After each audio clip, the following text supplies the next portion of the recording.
எல்லா சாதனைகளும் இளமையின் சாதனைகளே. உங்கள் எத்தனை பேருக்கு தெரியும் என்று எனக்கு தெரியவில்லை. அலெக்சாண்டர் பாரசீகத்தின் மீது படையெடுத்த போது அவனுடைய வயது 20. ஜான்சி ராணி வாளெடுத்து குதிரையிலே ஏறிய போது நாட்டு விடுதலைக்காக அவளுடைய வயது 18. நியூட்டன் புவியீர்ப்பு விசையை கண்டுபிடித்த போது அவனுடைய வயது 21. கவிஞர் ஷெல்லி உலக புகழ்பெற்ற கவிதை எழுதிய போது அவருடைய வயது 20. உலக புகழ்பெற்ற கவிதையை. இதோ எரிகிறதே பிரபஞ்சத்தின் பிரம்மாண்ட தேவையான மின்சார பல்பை கண்டுபிடித்த தாமஸ் ஆல்வா எடிசன் நியூயார்க் நகர வீதிகளிலே தன்னை ஒரு ஆராய்ச்சியாளனாக அறிமுகப்படுத்தி கொண்ட போது அவனுடைய வயது 20. எத்தனை பேருக்கு தெரியும் இது? பெரும்பாலான சாதனைகள் இளமையின் சாதனைகளே. நம்மளால முடியுமா? நம்ம ஏழை பிள்ளையா இருக்கிறோமே, நம்ம சின்ன பையனா இருக்குமே, நமக்கு ஆங்கிலம் தெரியலையே, அதுவெல்லாம் பிரச்சனை இல்லை. ஆங்கிலம் என்பது அறிவல்ல, அது ஒரு மொழி. அக்கினி குஞ்சொன்று கண்டேன், அதை ஆங்கோர் காட்டிடை பொந்திடையிட்டேன், வெந்து தணிந்தது காடு தளல் வீரத்தில் கொஞ்சென்று மூப்பென்றும் உண்டோம் பாரதி. என்ன அர்த்தம்? நெருப்புல பெரிய நெருப்பு சின்ன நெருப்புன்னு உண்டா? ஒரு காட்டை எரிப்பதற்கு ஒரு பொறி போதும். இந்த நாட்டை ஆள்வதற்கு 7th டே ஈடன் பள்ளி அரங்கத்திலே அமர்ந்திருக்கின்ற மாணவனோ மாணவியோ போதும் இந்த நாட்டை ஆள்வதற்கு. முடியும் என்று நீ நம்பு. உங்களுக்கு ஒரு சம்பவத்தை சொல்றேன். தாமஸ் ஆல்வா எடிசன் உலகத்தையே ஒளிமயமாகட்டும், நீ போய் படிக்கணும்னா பல்பு போட்டனா அவன் தான், இல்லைன்னா நீ படிக்க முடியாது. இப்போ அமெரிக்க பாராளுமன்றத்தையே வியக்க வைத்த ஒரு சம்பவத்தை உங்களுக்காக சொல்லுகின்றேன். அவன் 4வது படிக்கும் போது அவங்க டீச்சர் ஒரு லெட்டர் எழுதி கொடுத்து இதை கொண்டு போய் உங்க அம்மாட்ட மட்டும் கொடு அப்படின்னு அனுப்புறாங்க. இதுல பாதி உங்களுக்கு தெரியும், மீதி தெரிந்திருப்பதற்கு வாய்ப்பே இல்லை. கொண்டு போய் கொடுக்குறான். அந்த தாய் அந்த கடிதத்தை படித்தவுடன் தேம்பி தேம்பி அழுகின்றாள். என்னம்மா எழுதியிருக்காங்க டீச்சர்னு கேட்கிறான். 4வது படிக்கின்ற 10 வயது சிறுவன். ஒரு நொடி நிதானித்த அந்த தாய், உலகத்திலே நீ தாண்டா புத்திசாலியா, உனக்கு வாத்தியாருங்களால கூட சொல்லிக் கொடுக்க முடியலையா, உன்னை நாளைக்கு நிறைய புத்தகங்கள் இருக்கிற நூலகத்துக்கு என்ன அழைச்சிட்டு போய் சொல்லிக் கொடுக்க சொல்றாங்க. தாமஸ் ஆல்வா எடிசனுக்கு தந்தை இல்லை. நான்சி எடிசன் என்ற தன்னுடைய தாயினால் வளர்க்கப்பட்டவன். அடுத்த நாள்ல இருந்து அவன் அதை அப்படியே நம்புறான். நூலகத்துக்கு அழைச்சிட்டு போய் அந்த தாய் எந்தெந்த புத்தகங்களை படிக்க வேண்டும் என்று பக்கத்திலேயே காலையிலிருந்து மாலை வரை அமர்ந்து சொல்லித் தருகின்றான். தொடர்ந்து படிக்கின்றான். மிலோனா பார்க் என்ற இடத்திலிருந்து 1888ஆம் ஆண்டு நண்பர்களே, புதிய புதிய கண்டுபிடிப்புகள் வந்து கொண்டே இருக்கின்றன. ஒரு நாள் தன்னுடைய வீட்டில் உள்ள புத்தகங்களை ஒழுங்கு செய்கின்றான். ஒரு கடிதம் கீழே விழுகின்றது. கடிதத்தை எடுத்து படிக்கின்றான். அந்த கடிதம் அந்த ஆசிரியை 4ஆம் வகுப்பு தாமஸ் ஆல்வா எடிசன் படிக்கும்போது எழுதி தன்னுடைய தாய்க்கு கொடுத்த கடிதம். தாய் சொன்னது, உலகத்திலே நீ புத்திசாலி என்று உன்னுடைய ஆசிரியை எழுதியிருக்கின்றாள் என்று. அதை படித்த தாமஸ் ஆல்வா எடிசன் கதறி கதறி அழுகின்றான். ஏன் தெரியுமா? உங்களுடைய பிள்ளை மூளை வளர்ச்சி இல்லாத முட்டாள் குழந்தை. இந்த பள்ளிக்கூடத்தில் மட்டுமல்ல, அமெரிக்காவில் எந்த பள்ளிக்கூடத்திலும் படிக்க முடியாது. இதை தெரிந்து கொள் என்று. அதற்கு பின்னால் ஒரு கடிதம் இருக்கிறது. அதிலே அந்த தாய் எழுதியிருக்கின்றாள், அந்த ஆசிரியை நேராக சென்று நான் பார்த்து, என்னுடைய பிள்ளை அமெரிக்க பள்ளிகளிலே படிக்க முடியாத முட்டாள் குழந்தை என்று நீ சொல்லிவிட்டாய். இந்த அமெரிக்கா மட்டுமல்ல, இந்த உலகமே என்னுடைய பிள்ளையினுடைய வரலாற்றை கண்டுபிடிப்புகளை ஒரு நாள் படிக்கிறதா இல்லையா பார், இது சத்தியம் என்று சொல்லிவிட்டு வந்திருக்கின்றேன் என்று எழுதியிருக்கின்றாள். உங்களுக்கு தெரியும், ஆயிரக்கணக்கான கண்டுபிடிப்புகளை கண்டுபிடித்தான். ஒரு நாள் அமெரிக்கால இன்டர்நேஷனல் எக்ஸ்போன்னு ஒவ்வொரு நாட்டிலும் கண்டுபிடிக்கப்பட்ட கண்டுபிடிப்புகள் அத்துணையும் கொண்டு வந்து வைக்கின்றார்கள். 27 வயது நிரம்பிய தாமஸ் ஆல்வா எடிசன் கிராமபோன் என்ற ஒலியை பதிவு செய்து ஒலியை திரும்ப நம்மளுடைய பேச்சை நம்மளே கேட்கறது இப்போ 1000 இருக்கு. அன்று அது கண்டுபிடிப்பு. அதை கொண்டு போய் அந்த எக்ஸ்போல வைக்கிறான். காப்புரிமை பெற்றிருக்கின்றான். ஆனா ஜான் கிளமெண்ட் என்ற ஒரு விஞ்ஞானி, இது அந்த எக்ஸ்போவுக்கு தலைமையேற்ற விஞ்ஞானி, எல்லா நாட்டுக்காரர்களும் இது மாதிரி வாய்ப்பே இல்லை, இது சாத்தியமே இல்லை, இவன் மேஜிக் செய்யறான், magician, he is not A scientist, இவனை வெளியில் அனுப்பலைன்னா நாங்கள்லாம் இதில் இருக்க மாட்டோம்னு சொல்லி பயமுறுத்தணுன்னா இவனை தாமஸ் ஆல்வா எடிசனை கிராமஃபோனோட கையை பிடிச்சி அழைச்சிட்டு போய் வெளியில் விட்டுறான். உண்மை சம்பவம். முயற்சியை கைவிடாத தாமஸ் ஆல்வா எடிசன் தன்னுடைய கண்டுபிடிப்பை கொண்டு போய் பக்கத்தில் இருந்த அரங்கத்தில் வைக்கிறான். சும்மா சாதாரணமாக இருந்த கிரவுண்டில் வைக்கிறான். அத்துணை கூட்டமும் இங்கே வந்து விடுகிறது அவர்களுடைய பேச்சை பதிவு செய்து திரும்ப கேட்பதற்காக. அமெரிக்க பாராளுமன்றம் நடந்து கொண்டிருக்கும் போது இது பாராளுமன்றத்தில் எதிரொலிக்கிறது. இது உண்மையா பொய்யா? 3 பேர் உள்ள குழுவை அனுப்புகிறார்கள். வந்து கண்டுபிடிச்சிட்டு அவன் காப்புரிமை வாங்கியிருக்கான். இது விஞ்ஞான கண்டுபிடிப்புடா, இது மேஜிக்லாம் இல்லைன்னு சர்டிஃபிகேட் கொடுக்குறான். ஆடிப்போன அமெரிக்க ஜனாதிபதி குரோவர் எல்லாரையும் அழைச்சு முதல்ல போய் அவனை அழைச்சிட்டு வாங்கயா, பாராளுமன்றத்தில் வச்சு அந்த யார் அவனை வெளியில் அனுப்பிச்சானோ அந்த கிளமெண்ட்டை வந்து டிஸ்மிஸ் பண்ணிடுங்க, பாராளுமன்றத்தில் அவனை பாராட்டுவாங்க. தாயையும் பிள்ளையையும் பற்றி உங்களிடம் பேசிக்கொண்டிருக்கின்றேன். அழைச்சிட்டு வந்து பாராளுமன்றத்தில் சபாநாயகர் இருக்கைக்கு பக்கத்தில் உட்கார வச்சு இவனை புகழ்ந்துட்டு இருக்காங்க. தாமஸ் ஆல்வா எடிசன் ஒரு வார்த்தை கூட பேசாமல் உட்காந்துருக்காரு. சபாநாயகர் திரும்பி கேட்குறாரு, இவ்வளோ பெரிய மரியாதையை அமெரிக்க பாராளுமன்றத்தில் கொடுக்குறோம், நீங்கள் கவலையாக உட்காந்துருக்கீங்களே ஏன்னு கேட்குறாரு. அவன் எந்திரிச்சு பேசுகிறான், பாராளுமன்றத்தில் அமர்ந்திருக்கக்கூடிய அரசியல்வாதிகளே, உள்ளபடியே இது எனக்கு வியப்பாக இருக்கிறது. நான் கண்டுபிடிப்புகளை நிகழ்த்தினேன் உண்மைதான், அதை நீங்கள் பாராட்டுவதற்கு என்ன இருக்கிறது? நான் இந்த அமெரிக்க பள்ளியிலே படிக்கவில்லை, இந்த அமெரிக்க பள்ளிகள் என்னை உருவாக்கவில்லை, என்னை உருவாக்கியது என்னுடைய தாய் நான்சி எடிசன். என்ன ஏண்டா பாராட்டுறீங்கிறான். வியந்து போன அமெரிக்காவினுடைய ஜனாதிபதி என்ன தாண்டா வேணும் உனக்குங்கிறான். என்னுடைய தாய் இங்கிலாந்து நாட்டிலே பிறந்தவள், இங்கிலாந்து பாராளுமன்றம் என்னுடைய தாயை பாராட்ட வேண்டுமே ஒழிய என்னை அல்லங்கிறான். நடந்துச்சு என்ன தெரியுமா?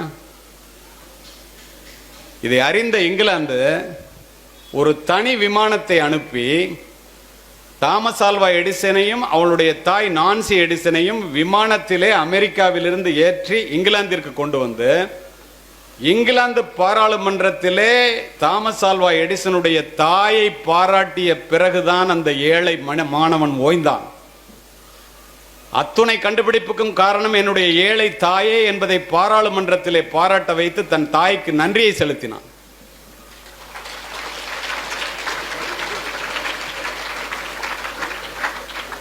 இதெல்லாம் இப்போ உங்கள்கிட்ட ஏன் சொன்னேன்னா, பள்ளிக்கூடத்திலே படித்தாலும் சரி, வெளியிலே கற்றுக்கொள்ள வேண்டிய ஆர்வம் இருந்தாலும் சரி, புத்தகங்கள் உங்களுடைய வாழ்க்கையை புரட்டி போட்டுவிடும். சரி, கல்வியினுடைய அருமை தெரியுது, படிப்பினுடைய பெருமை தெரியுது, வாழ்க்கையில் முன்னேறணும்னா என்ன பண்ணணும்? ஒழுக்கம்னு சொல்றாங்களே, என்ன பேசும்போது கூட தீபக் குறிப்பிட்டார், ஒழுக்கத்தை உருவாக்கி வளர்ப்பதுதான் கல்வியினுடைய தலையாய குறிக்கோள். ஒழுக்கத்தை தராத கல்வியும் விளைச்சலை தராத வயலும் வீணானது. கல்வியின் பயன் அறிவு, அறிவின் பயன் பண்பாடு, பண்பாட்டின் பயன் ஒழுக்கம். தனி மனித முன்னேற்றமும் இந்த சமுதாயத்தினுடைய வளர்ச்சியும் ஒழுக்கத்தின் பால்பட்டது. பள்ளிக்கூடங்களிலே 10ஆம் வகுப்பு படிப்பதிலிருந்து கல்லூரியில் காலெடுத்து வைக்கும் வரை மனதில் படுகின்ற ஆசைகளை அத்துணையையும் பட்டியல் போட்டு அனுபவிக்க வேண்டும் என்று யாரேனும் நினைத்தால் வாழ்க்கையிலே தோற்று போய் விடுவீர்கள். காவல்துறை அதிகாரியாக நான் இதனை பதிவு செய்ய கடமைப்பட்டிருக்கின்றேன். ஏன் தெரியுமா? இள வயதிலே புயல் போல வருகின்ற உணர்ச்சிகளை அடக்கி ஆள கற்றுக்கொள்ளுங்கள். மனதை வேலைக்காரனாகவும் அறிவை தலைவனாகவும் வைத்து வாழ கற்றுக்கொள்ளுங்கள். You be the change you want. இதை சொல்லித் தருவதற்கு நானோ உங்களுடைய தாளாளரோ தேவையில்லை, நீங்களே போதும். ஒரு அதிகாலை பொழுதிலே எழுந்து நெஞ்சிலே கை வைத்து நம்மிடம் இருக்கின்ற கெட்ட பழக்கங்கள் என்ன, மற்றவர்களுக்கு தெரிந்தால் நம் மானம் போய்விடுமே, மரியாதை போய்விடுமே என்ற எத்தனையோ கெட்ட பழக்கங்களோடு பல இளைஞர்கள் வாழ்ந்து கொண்டிருக்கின்றீர்கள். அதை விட்டொழிக்க வேண்டியதனுடைய அவசியம் என்ன? விட்டொழித்தால் என்ன நடக்கும்? மனதை வேலைக்காரனாகவும் அறிவை தலைவனாகவும் வைத்து வாழ கற்றுக்கொள்ளுங்கள். நீ வாழ்க்கையிலே முன்னேற வேண்டும் என்றால் மனதை கட்டுப்படுத்து. எப்படி கட்டுப்படுத்துவது?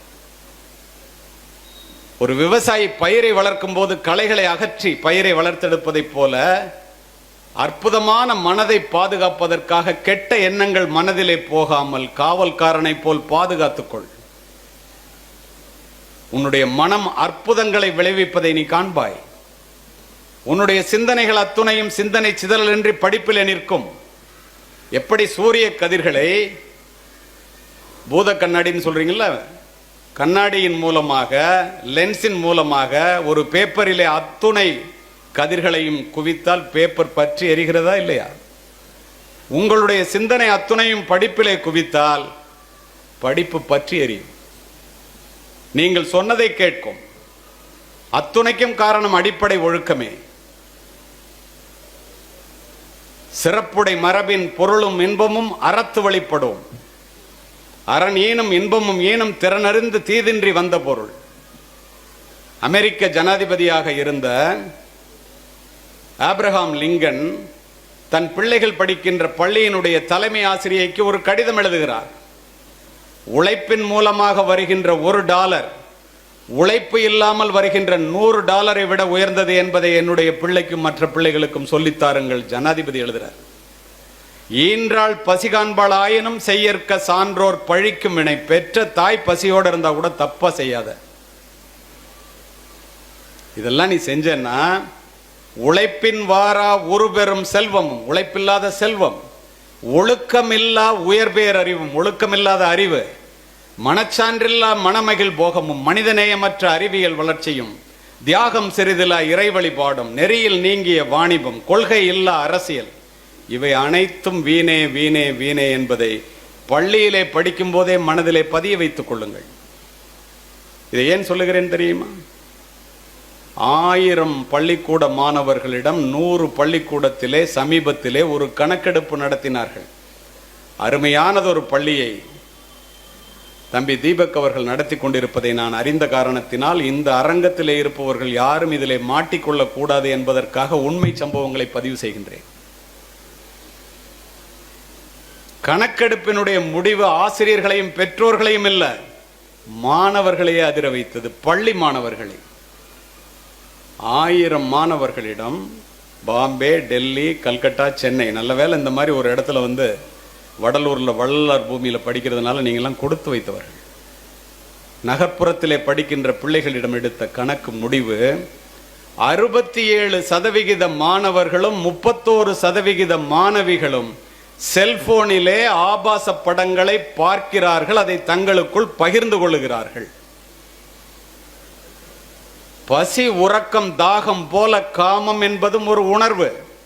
அது எந்த நேரத்திலே எப்படி மாணவர்களுக்கு சொல்லித்தர வேண்டும் என்பதை பெற்றோர்களும் ஆசிரியர்களும் சிந்திக்க வேண்டியது காலத்தின் கட்டாயம்.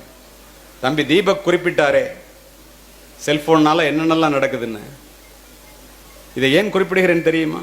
நீங்கள் சொல்லித்தரவில்லை என்றால் சினிமாக்களும் டிவிக்களும் செல்போன்களும் ஒன்றுமே அறியாத இந்த இளைய பிள்ளைகளை தவறாக வழிநடத்திவிடும்.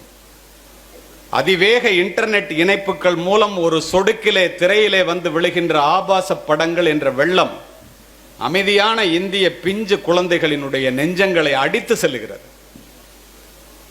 கவர்ச்சியை கடைவிரித்து காசு பண்ணுகிறார்கள். கிராமங்கள் தோறும் 50 ரூபாய்க்கு செல்போன் ரிப்பேர்னு கடை வச்சிருக்கான். ஒருத்தன் கூட செல்போன் ரிப்பேர் பண்றதில்ல. ஆபாச படங்களை தரவிறக்கம் செய்து தருகிறார்கள்.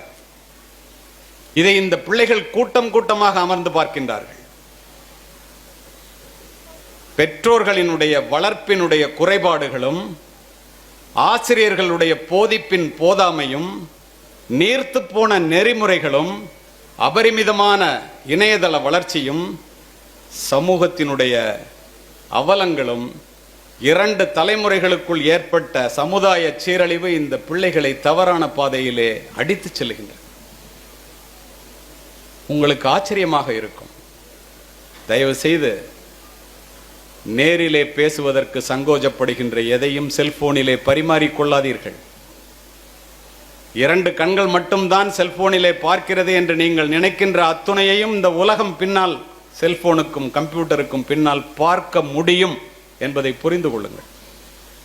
டெலிட் போட்டோ அனுப்பிச்சிட்டு மெசேஜ் போட்டுட்டு டெலிட் ஃபார் ஆல், எல்லாம் அலைஞ்சு போச்சு அப்படின்னு நீங்க நினைச்சீங்கன்னா பூனை கண்ணை மூடிட்டா உலகம் இருண்டு போச்சுங்கிற மாதிரி.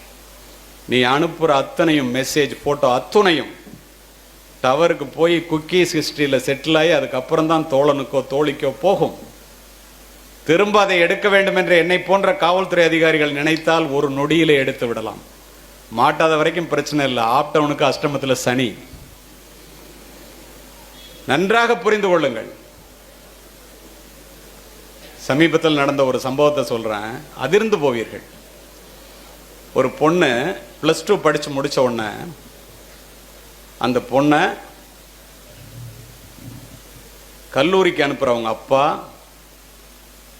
நீ பஸ்ல கூட போக வேண்டாமா, ஒரு ஆட்டோ ஏற்பாடு பண்ணி விடுறான், ஆட்டோ டிரைவர்கிட்ட கூட பேச வேண்டாமா, ஆட்டோ டிரைவருக்கு நீ ஒரு மெசேஜ் போட்டால் போதும், அவர் வந்து உன்னை அழைச்சிட்டு வருவார். இந்த பொண்ணு முதல் நாள் மெசேஜ் போட்ட உடனே ஆட்டோ டிரைவர் வர்றாரு, அழைச்சிட்டு போ.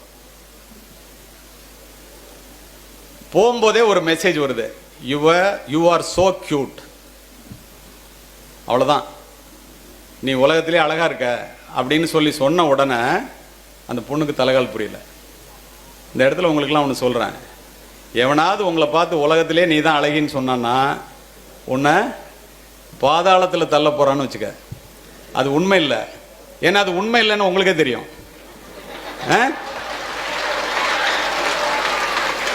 அதே மாதிரி எவனாவது உயிரையே தர்ற உனக்காவன்னு சொன்னான்னா அவன்கிட்ட உயிரை தவிர வேற ஒன்றும் இல்லைன்னு தெரிஞ்சுக்க. அதோட மட்டும் இல்லை, எவனும் உயிரை தரமாட்டான், நல்லா புரிஞ்சுக்க. இதை ஏன் சொல்றேன்னு தெரியுமா? அடுத்த நாள் இதே மாதிரி ஆட்டோவில் போகுது அந்த பொண்ணு. அதிர்ந்து போவீர்கள் கேட்டால். ஆட்டோவில் போயிட்டு இருக்கும்போது your dress is very nice, ஒற்றை வரி மெசேஜ். இந்த பொண்ணுக்கு அதுக்கு மேலே தாங்கலை. உடனே அந்த ஃபோனில் பேசுது, என்னை பார்க்கணுன்னா பார்க்குக்கு வாங்குறான். இந்த பொண்ணு பார்க்குக்கு போகுது, நட்பாகிறது, காதலாகிறது. 1 மாதம் கூட முடியாத நேரத்தில் உங்கள் தெருவில் ஒரு டாக்டர் இருக்காரு, அவர் எந்த காரில் காலையில் வாக்கிங் போகிறாரு, என்ன நம்பர், எந்த பக்கம் போகிறாரு, எத்தனை மணிக்கு போகிறாரு, இதெல்லாம் பார்த்து ஒரு மெசேஜ் நீ காலையில் 4 மணிக்குள்ளே எனக்கு அனுப்பணும். அப்போ தான் நீ என்னை காதலிக்கிறேன்னு நம்புவாங்க. 10 மாதம் சுமந்து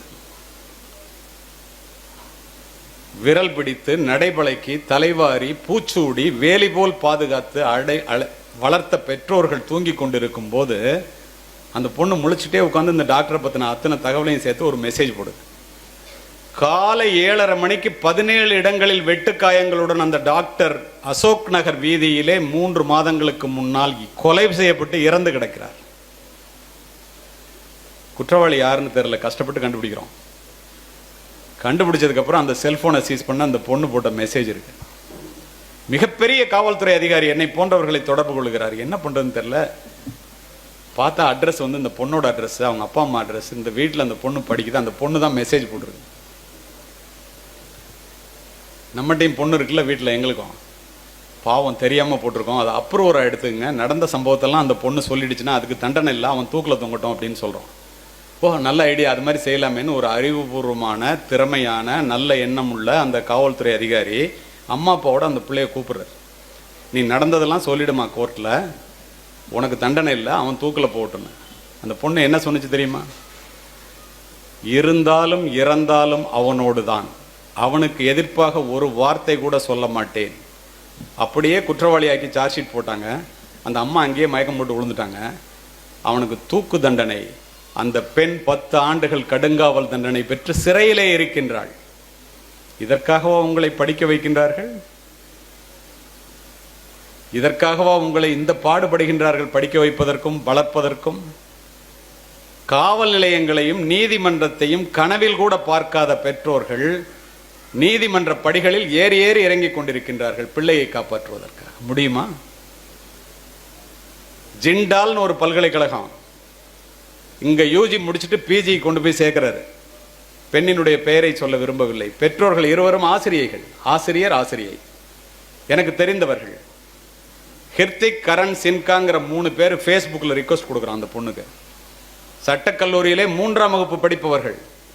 சொல்லும் போதே சொல்றான், பொள்ளாச்சி சம்பவத்தை போல இந்த பெண்ணை ஏமாத்தி காதலிக்கிறேன்னு சொல்லி கெடுக்கிறனா இல்லையா? நிறைய அப்பட்டமாக பதிவு செய்கின்றேன். இதை சொல்லுவதற்கு உங்களுக்கு ஆள் இல்லாத காரணத்தினால் தடுமாறி போய் நிற்கின்றீர்கள். உங்களை சொல்லி தப்பு இல்லை. மெச்சூரிட்டி வர்றதுக்குள்ள நாலேஜ் வந்துடுது. எங்களுக்கு 35 வயசுல தெரியறது, உங்களுக்கு 15 வயசுல தெரியுது. என்ன செய்யறதுன்னு தெரியல உங்களுக்கு. தெரிந்து கொள்ளுங்கள் என்ன செய்ய வேண்டும் என்று. ஃபேஸ்புக்கில் இனம் தெரியாதவர்களுக்கு ஃப்ரெண்ட் ரிக்வெஸ்ட் கொடுக்காத. ஃப்ரெண்ட் ரிக்வெஸ்ட் வந்தால் அக்செப்ட் பண்ணாத. ப்ரொஃபைல் ஃபோட்டோவை ஃபேஸ்புக்கில் வைக்காத. உன்னுடைய இமெயில் ஐடியை வைக்காத, உன்னுடைய குடும்பத்தினருடைய போட்டோவை வைக்காத, உன்னுடைய ஸ்கூலோட பேரை போடாத. அத்துணைக்கும் நான் சொல்லுவதற்கு காரணங்கள் உண்டு. அதை எடுத்து வியாபாரம் பண்ணுவதற்கு காத்து கொண்டிருக்கிறார்கள். வினுப்பிரியான்னு ஒரு பொண்ணு தான் போட்டோவை வச்சிருந்துச்சு, வேற ஒரு பெண்ணோட உடம்ப, நடிகையினுடைய உடலை எடுத்து அதோட சேர்த்து போட்டுவிட்டான். உலகத்தில் உள்ள எல்லாரும் சொல்றாங்க அந்த பொண்ணு என்னது இல்லைன்னு சொல்லி பார்த்துச்சு. அவங்க அம்மாட்ட வந்து தெரிஞ்சு சொன்ன, படிக்காத தாய். அதானே உங்களுக்கு உங்களுடைய தைரியமே அதான் தான் இருக்கு. ஏன்னா பெற்றோர்களுக்கு தெரியாது, உங்களுக்கு செல்போன்ல எல்லாம் தெரியும். அந்த அம்மா பார்த்தோன்னே எப்படி இது பொய்யா இருக்க முடியும்னு அன்னைக்கு ராத்திரியே தூக்கு போடுச்சு. இதை ஏன் சொல்றேன்னு தெரியுமா? உன்னுடைய போட்டோவை இன்னொரு உடம்போட எடுத்து மார்பிங் பண்ணி ஒருத்தன் போட்டான்னா நீ தப்பு செய்யல, தப்பு செஞ்சவன் அவன்ல தற்கொலை பண்ணிக்கணும். நீங்க எதுக்கு தற்கொலை பண்ணிக்கிறீங்க? அந்த அறிவு கூட இல்லை என்றால் உங்களுக்கு இந்த படிப்பு இருந்து என்ன பிரயோஜனம்? அது தைரியமா ஃபேஸ் பண்ற தைரியத்தை இந்த கல்வி தர வேண்டாமா உங்களுக்கு? இப்போ அந்த பெண் இறந்து போய் என்ன சாதிக்க முடிஞ்சு? இதே மாதிரி அந்த ஹிருத்திக் என்ன பண்றான், ஃபேஸ்புக்கில் ரிக்வஸ்ட் கொடுக்குறான், BMW காரில் வர்றான். அதை பார்த்தோன்னே அந்த பொண்ணு எஸ்ன்னு, நட்பு காதல். நடந்தது என்ன தெரியுமா? 3 மாதத்திலே தான் மட்டுமின்றி தன்னுடைய நண்பர்களுடன் சேர்ந்து அந்த பெண்ணினுடைய வாழ்க்கையை சீரழிக்க வேண்டும் என்று முடிவு செய்து, உன்னதான் நான் கல்யாணம் பண்ணிக்க போறேன்ல, ஆபாசமா ஒரு படத்தை அனுப்புங்கிறான். குளிக்கும் போது அந்த பொண்ணு ஒரு போட்டோ எடுத்து அனுப்பிச்சிருச்சு. அது ஆப்பிள் ஐக்ளவுட்ல வச்சுக்கிட்டு யூனிவர்சிட்டி வெப்சைட்ல போட்டுருவேன்னு பயமுறுத்தி அந்த பெண்ணினுடைய வாழ்க்கையை சின்ன பின்னமாக்கிய பிறகு அப்பாவுக்கு போன் பண்ணது அழுதுகிட்டு. அந்த அப்பா அம்மா என்னை போன்றவர்களிடம் பேசுகிறார்கள். போய் கம்ப்ளைண்ட் கொடுங்கிறோம். வடநாடு இவர்களுடைய பணபலத்தை பார்த்த உடனே குற்றவாளிகள் மேல கேஸ் போட மாட்டேங்கிறான். சுப்ரீம் கோர்ட் போங்கிறோம். சுப்ரீம் கோர்ட் போறாங்க. Supreme Court has given direction to register a case and investigate. கடைசியா ஒரு நல்ல அதிகாரி விசாரிச்சு கேஸ் போட்டு சார்ஜ் ஷீட் போடுறார். சுனிதான் ஒரு பெண் நீதிபதிட்ட போகுது. நீங்க வாட்ஸ்அப்ல ஒரு போட்டோவை அனுப்பிச்சா அவங்க யாராவது பார்த்த உடனே ப்ளூ டிக் வருது இல்ல, அதை மட்டுமே கன்க்ளூசிவ் ப்ரூஃபா எடுத்துட்டு எலக்ட்ரானிக் ஃபார்ம் ஆஃப் எவிடன்ஸை வச்சு இது வரைக்கும் கன்விக்ஷன் கொடுத்ததில்லை. முதல் முறையாக ஒரு தைரியமான பெண் நீதிபதி, நேர்மையான நீதிபதி 3 பேருக்கும் 20 ஆண்டுகள் கடுங்காவல் தண்டனை விதித்து தீர்ப்பு கூறியிருக்கின்றார். 3 பேர் ஜெயிலுக்குள்ள.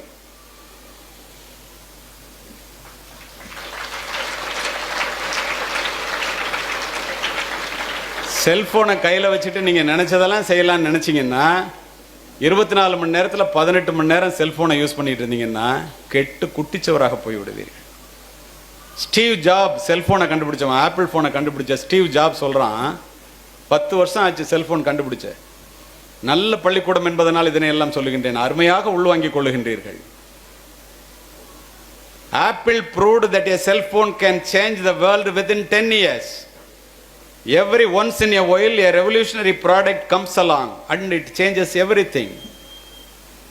My magical product, that is Apple, reshaped the culture, shaken up the industries, put computer in millions of packets and made it possible to do everything within a few tap on the screen. உங்க பிள்ளைங்கெல்லாம் எப்பறப்ப cellphone use பண்ணுதுன்னு கேட்குறாங்க அவன்கிட்ட. அவன் சொல்றான், my children are only in the college. They are not matured enough to use the cell phone. If at all, if they want to use the internet, they can use it only in the hall. I can go and verify it.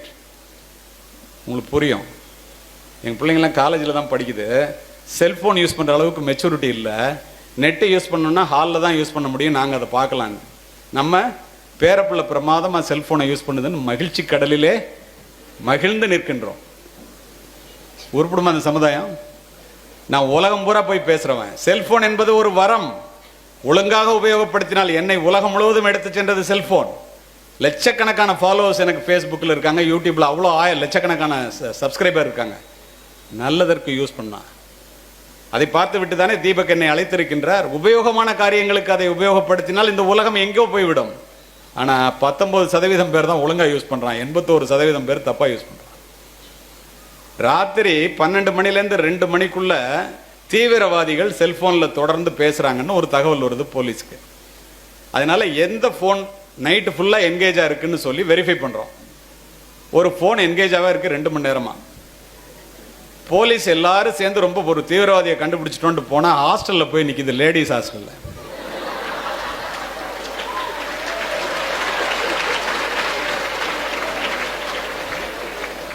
அந்த cellphone எங்க அது என்கேஜா இருக்குன்னு பார்த்தா அது ஒரு பையன் ஹாஸ்டல்ல. போய் போலீஸ் நின்னோன்னா பொண்ணு கூட தைரியமா நின்னுச்சு, பையன் மயக்கம் போட்டு கீழே விழுந்துட்டான். இந்த இடத்துல நீங்கள் தெரிந்து கொள்ள வேண்டியது, இரவு 9 மணிக்கு மேல் பெற்றோர்களுக்கு தெரியாமல் உங்கள் செல்போனிலே எரிகின்ற வெளிச்சம் உங்கள் குடும்பங்களை இருளிலே மூழ்கிக் கொள்ள காரணமாக இருக்கின்றது என்பதை மனதிலே பதிய வைத்துக் கொள்ளும். நீ என்னவாக வேண்டும் என்று நினைக்கிறாயோ அதுவாகவே ஆகிவிடுவாய். விவேகானந்தர். உங்களுக்கு புரியுற மாதிரி சொல்லணும்னா, பூமியில் இருப்பதும் வானத்தில் பறப்பதும் அவரவர் எண்ணங்களே. கண்ணதாசன். நீ எதை கேட்கிறாயோ அதைத்தானடா வாழ் உனக்கு தருகிறது, அதனால் பெரிதினும் பெரிது கேள். பாரதி. உள்ளுவதெல்லாம் உயர்வுள்ளல், மற்றது தள்ளினும் தள்ளாமை நீர்த்து. வள்ளுவர். காண முயலெய்த அம்பிலும் யானை பிழைத்த வேளேந்தல் அரிது. வள்ளுவர். என்ன அர்த்தம்? நினைக்கிறதெல்லாம் பெருசா நினைடா, அது நடக்கலைன்னா கூட பரவாயில்ல, சின்னதை நினைக்காத. இப்போதே ஒரு ஐஏஎஸ் ஆஃபீஸர் ஆகணும், ஐபிஎஸ் ஆஃபீஸர் ஆகணும், விஞ்ஞானி ஆகணும், கோடீஸ்வரன் ஆகணும், நல்ல மனிதன் ஆகணும், எதை வேண்டுமானாலும் நினை, பெருசா நினை, சின்னதா நினைக்காது.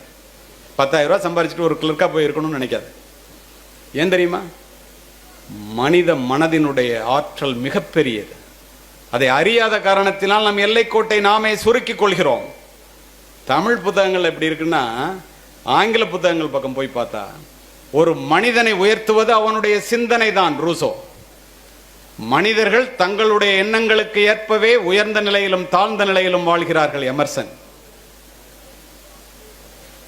whatever a mind of a man can conceive and believe you can achieve. நெப்போலியன்கள் அச்சீவ் பண்ணிட்டு சொல்றான். when you really want something the universe always conspire in your favorங்கிற அல்கமிஸ்ட்ங்கிற புத்தகத்துல, உனக்கு கண்டிப்பா ஒண்ணு வேணும்னா இந்த உலகமே சேர்ந்து உனக்கு உதவி பண்ணும்.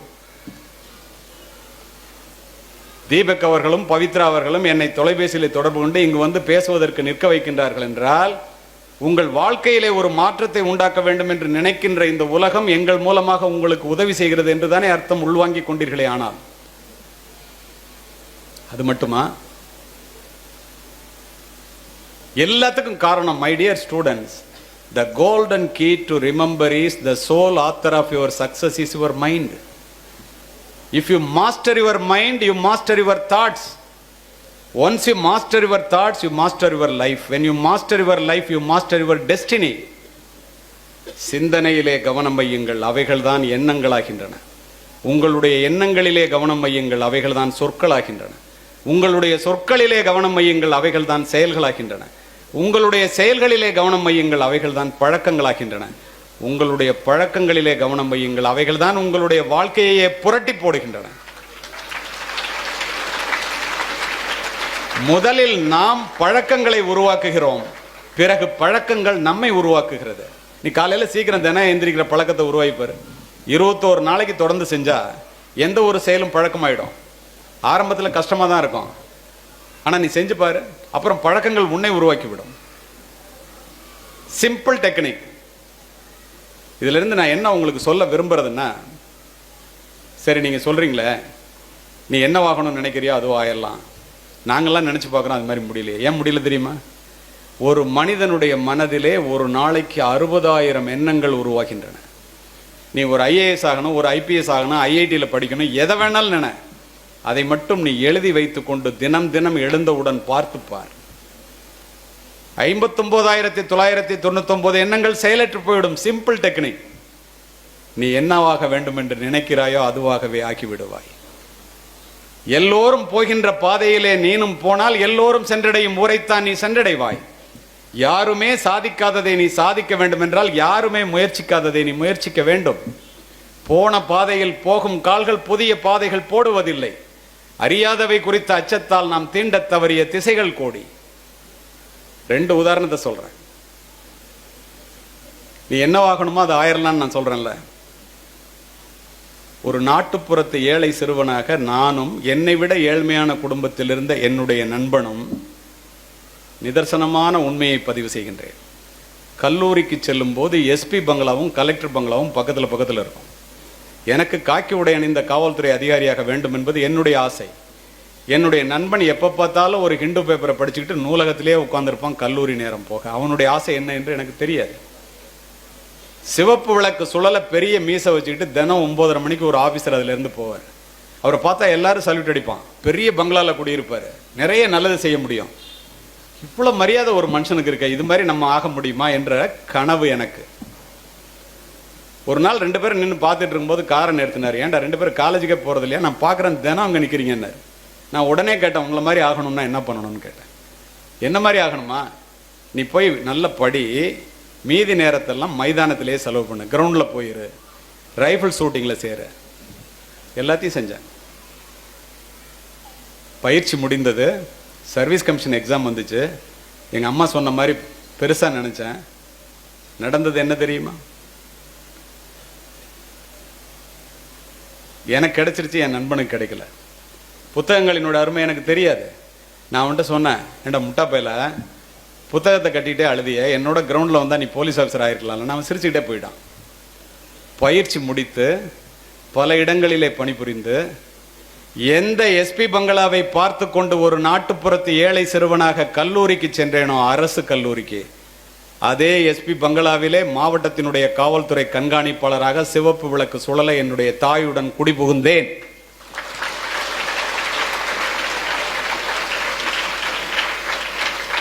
இனிமேதான் கிளைமேக்ஸ். பதவியேற்று முடித்துவிட்டு மரியாதை நிமித்தமாக மாவட்ட கலெக்டரை பார்ப்பதற்காக ஆட்சித்தலைவர் அலுவலகத்திற்கு சென்றேன். நூலகத்திலே அதிக நேரம் படித்த என்னுடைய நண்பன் மாவட்ட கலெக்டராக என்னுடன் கைகுலுக்கினான்.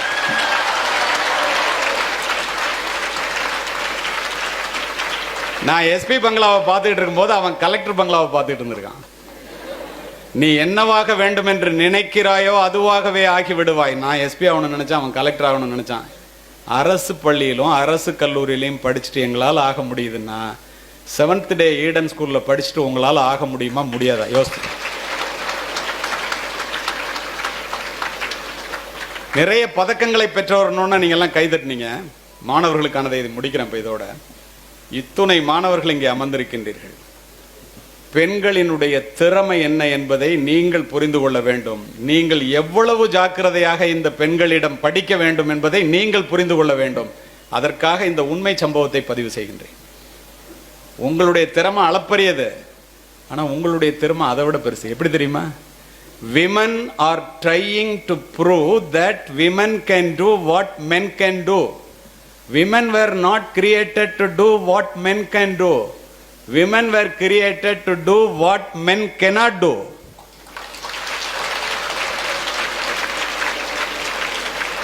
ஆண்கள் செய்வதையெல்லாம் பெண்கள் செய்ய முடியும் என்பதற்காக படைக்கப்பட்டவர்கள் அல்ல பெண்கள். ஆண்களால் செய்ய முடியாததையும் பெண்களால் செய்ய முடியும் என்பதற்காக படைக்கப்பட்டவர்கள். இது சும்மா சொல்லல, உங்களுக்கு புரியுற மாதிரி சொல்றேன். அகில இந்திய துப்பாக்கி சுடும் போட்டியிலே 3 முறை தமிழகத்தின் சார்பாக கலந்து கொண்டு லக்னோ, நாசிக், காஷ்மீர் 3 இடத்துலையும் தங்கப்பதக்கம் பெற்று வந்தவன் நான். இதை எதுக்கு உங்ககிட்ட சொல்றேன்னா, 100 கஜ தூரத்தில் டார்கெட் இருக்கும். புரியுற மாதிரி சொல்றேன். 6 ரவுண்டு ஃபயர் பண்ணணும். புல்லில் அடிச்சா 5 மார்க், இன்னரில் அடிச்சா 3 மார்க், அவுட்டரில் அடிச்சா 1 மார்க். ஒரு நாளைக்கு 25 ரவுண்டு பிராக்டிஸ் பண்றவன் நான். 3 முறை தங்கப்பதக்கம் பெறும்போதும் நாக் அவுட் சிஸ்டத்தில் எல்லாரும் அவுட் ஆயிடுவாங்க. கேரளால இருந்து அச்சுதன் நாயர்னு ஒரு என்னை விட வயதிலே மூத்த, என்னை விட அருமையாக சுடக்கூடிய ஒரு அதிகாரி வருவார். ஃபைனல் எங்க 2 பேருக்கு இருக்கும். ஒரு 1/2 மார்க் 1 மார்க்ல நான் ஜெயிச்சிருவேன். அப்போது எனக்கு தெரியாது, என்னுடைய வெற்றி என்னுடைய அகங்காரத்திற்கு தீனி போடக்கூடாது என்று எனக்கு சொல்லித் தருவதற்கு ஆள் இல்லை. ஆள் இல்லாத காரணத்தினால் அவர் ரொம்ப அலட்சியமா பார்ப்பேன். அவர் பேசாம தலையை கீழே போட்டு போயிடுவார். ஒரு வார்த்தை கூட பேச மாட்டார். ஏன்னா நான் கோல்டு மெடல் வாங்கிட்டேன்னா அவர் சில்வர் மெடலாம் 3 தடவையும். மிக உயர்ந்த மனிதர் என்பதை பிறகுதான் தெரிந்து கொண்டேன். அவர் பாட்டுக்கு போயிட்டார். 4வது முறையாக நான் தமிழகத்தின் சார்பாக ஜம்மு மாநிலத்திலே துப்பாக்கி சுடும் போட்டியிலே கலந்து கொள்வதற்காக செல்லுகின்றேன். எல்லாரும் உட்கார்ந்துருக்காங்க, அத்துணை பேரும். Come come please come come on sit down.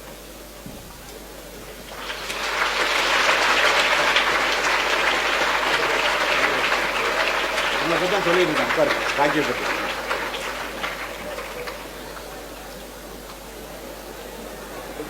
இந்த இடத்துல நீங்க என்ன தெரிஞ்சுக்கணும்னா, எல்லாரும் அவுட் ஆயிட்டாங்க. அச்சுத நாயர் எங்க? அவருக்கு எனக்கு தான் கடுமையான போட்டியா இருக்கும். அச்சுத நாயர் இல்ல, அவர் ரிட்டையர்ட் ஆயிட்டாருன்னு. எனக்கு மகா மகிழ்ச்சி. எனக்கு போட்டிக்கே இல்லை, நம்ம தான் கோல்டு மெடல். நான் கற்பனையில் இருக்கேன். இங்க உட்கார்ந்திருக்கின்ற பெண்களைப் போல 6 அடி உயரத்தில் அர்ச்சனா என்ற கேரளத்தை சேர்ந்த ஐபிஎஸ் அதிகாரி வந்து நின்னுச்சு. நான் தாண்டா உன்னோட சுட போறேன்ட்டு.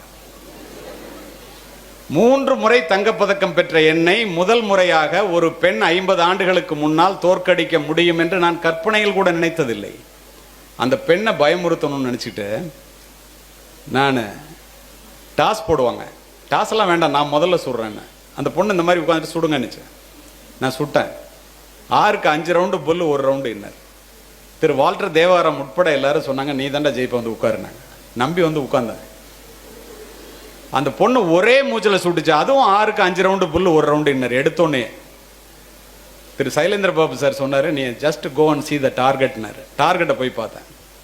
என்னுடைய துப்பாக்கி குண்டுகள் துளைத்ததை விட அந்த பெண்ணினுடைய துப்பாக்கி குண்டுகள் துளைத்தது மிகவும் நெருக்கமாக இருந்தது. எனக்கு பயம் வந்துருச்சு. குரூப்பிங்னு சொல்லுவோம். என்ன செய்யலான்னு யோசிச்சுட்டே வரும்போது இந்த பொண்ணு இப்படி சுடுதுன்னு ஜட்ஜு சொன்னாரு, டாஸ் போட்டலாமா, 2 பேரும் ஈக்குவல் மார்க்னாரு. நான் உடனே எஸ்ன்னு. ஏன் தோத்தா டாஸ்ல தோத்தோன்னு சொல்லிக்கலாம். அந்த பொண்ணு அங்கேருந்து வச்சு, mister Kaliyamurthy, this is not a game of chance, this is a game of skill. சீட்டு குலுக்கி போட்டு முடிவு பண்ற விஷயம் இல்லடா இது. திறமையினுடைய அடிப்படையில் முடிவு செய்யறது. உனக்கு தைரியம் இருந்தா வா, திரும்ப சொல்லலாம். ஒத்துக்கொண்டேன். ஜட்ஜு திரும்ப டை ஆயிடக்கூடாதுன்னு 10 ரவுண்டு கொடுத்துட்டார். உலகத்தில் உள்ள தெய்வங்கள் எல்லாத்தையும் வேண்டிட்டு நானு ஒரே மூச்சில் 10 ரவுண்டு சுட்டான். 9 ரவுண்டு புல்லு, 1 ரவுண்டு இன்னர். என்னுடைய பிராக்டிஸ்ல கூட அப்படி சுட்டதில்லை. திரும்ப எல்லா ஐபிஎஸ் ஆஃபீஸரும் நீ தாண்டா ஜெயிப்பங்கிறான். வந்து உட்கார. அந்த பொண்ணு அங்கேருந்து வச்சு ஒரே மூச்சில் 10 ரவுண்டு சுட்டுச்சு. 10க்கு 10 புல். நான் தோற்று போய்விட்டேன்.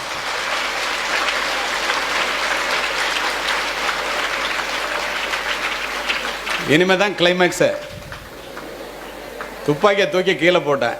அந்த பொண்ணு தொடச்சி எடுத்து கொடுத்துட்டு எனக்கு நேராக வந்து ஒரு சல்யூட் அடிச்சிச்சு. நான் பதறி போய் எழுந்திரிச்சு, நீ இல்லாமல் ஜெயிச்சிட்டேன், 4ல் உனக்கு சல்யூட் அடிக்கணும்ட்டு நான் சல்யூட் அடித்தேன். அந்த பொண்ணு என்ன சொன்னிச்சு தெரியுமா? நன்றாக கேட்டுக்கொள்ளுங்கள், உங்களுடைய திறமை என்ன என்று புரிந்து கொள்ளுங்கள். கற்பனையில் கூட நீங்கள் சிந்திக்க முடியாது. கலியமூர்த்தி அவர்களே, என்னிடம் தோற்றதற்காக நீங்கள் துளி கூட வருத்தப்படக்கூடாது. ஏன் தெரியுமா? நான் யார் தெரியுமா? 3 முறை உங்களிடம் தங்கப்பதக்கத்தை பறிகொடுத்த அச்சுத நாயரினுடைய மகள் நான் என்றது.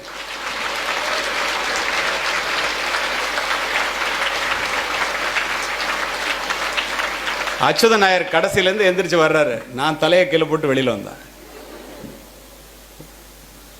Your merits are judged only by the results you have produced, not by the efforts you have taken.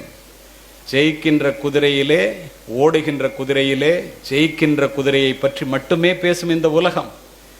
நீ வெற்றி பெற்றால் உன்னை கொண்டாடும், நீ தோல்வி அடைந்தால் உன்னை கொண்டு போய்விடும்.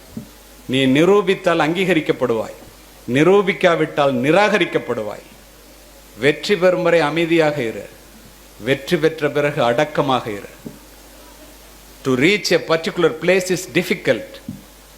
To maintain the same is very, very difficult. ஜெயிக்கும் வரை குதிரை வேகத்தில் ஓடு, ஜெயித்த பிறகு குதிரையை விட வேகமாக ஓடு. அப்பொழுதுதான் உன்னுடைய இடத்தை நீ தக்க வைத்துக் கொள்ள முடியும்.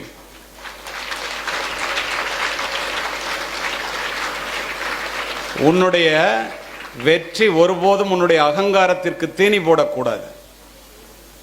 சில்லறை வெற்றிக்கே சிலிர்த்து போனவர்களும் உண்டு, மகத்தான வெற்றியிலும் மயங்காதிருப்பவர்களும் உண்டு. மகத்தான வெற்றியிலே மயங்காதிருப்பவர்களாக நீங்கள் இருக்க வேண்டும் என்பதற்காக இத்துணையும் பதிவு செய்தேன். இவ்வளவையும் சொன்னோன்ன டீச்சருக்கெல்லாம் முகத்தில் 1000 வாட்ஸ் பல்ப் அடித்த மாதிரி ஒரு பெரிய பிரகாசம். நம்ம சொல்றதெல்லாம் இவர் சொல்றாரு. என்ன ஆசிரியர்களையும் நான் விட்டு வைப்பதாக இல்லை.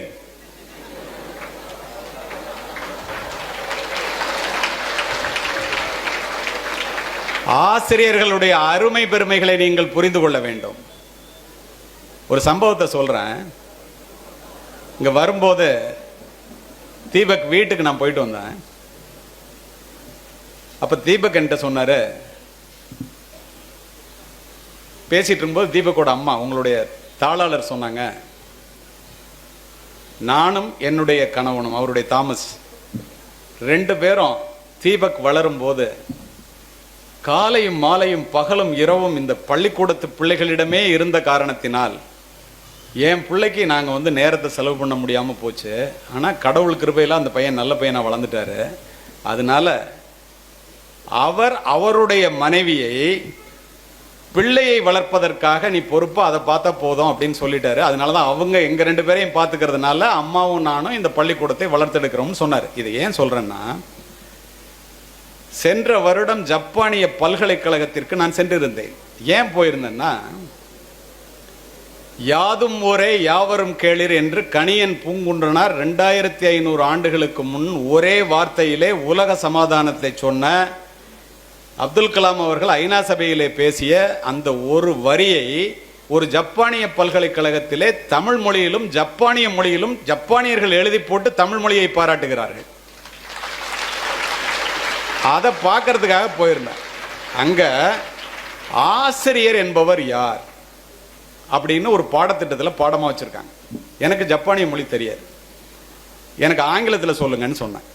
அது அப்படியே உங்களிடம் பதிவு செய்கின்றேன். 80 ஆண்டுகளுக்கு முன்னால் இராணுவ ஆட்சி நடக்கும் போது ஜப்பானிலே இராணுவ உடை அணிந்த கொள்ளைக்காரர்கள் கூட்டம் கூட்டமாக வந்து கண்ணிலே படுகிறவர்களை எல்லாம் கொலை செய்துவிட்டு கொள்ளையடிப்பதை தொழிலாக வைத்திருந்த காலம் அது. அப்படி ஒரு மாலை பொழுதிலே ஒரு தாய் 2 குழந்தைகளுக்கு சோறூட்டி கொண்டு வீட்டினுடைய வாசலிலே அமர்ந்திருக்கின்றார்.